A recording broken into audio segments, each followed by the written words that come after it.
स्वयंघोषित कॅप्टन भोंदूबाबा अशोक खरात प्रकरणात नवा धक्कादायक खुलासा समोर आलाय। अशोक खरातला दिलेल्या शस्त्र परवान्याची ग्रामीण पोलिसात 12 वर्षात नोंदच नाहीये। अशोक खरातला शस्त्र परवाना दिल्याची ग्रामीण पोलिसांनाच माहिती नसल्याचं समोर आलंय।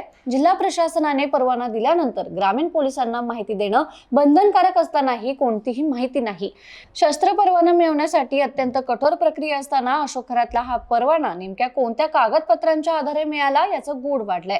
केंद्रीय गृह मंत्रालयाच्या NDALS ऑनलाईन प्रणालीमध्ये या परवान्याची नोंद नसल्याचं निष्पन्न झालंय। स्थानिक पोलीस स्टेशनमध्ये सुद्धा अनाविज्ञ तत्कालीन तहसीलदार प्रांत अडचणीत येण्याची शक्यता आहे। जिल्हा प्रशासन, पोलीस अधीक्षक कार्यालयासह पोलीस ठाण्याचे अधिकाऱ्यांकडून SIT चौकशी करण्याची शक्यता आहे। अशोक खरातकडे असलेल्या पिस्तूलचा परवाना रद्द करण्यात आलाय। अशोक खरातने शस्त्र परवान्यासाठी जिल्हा प्रशासनाकडे अर्ज केला होता।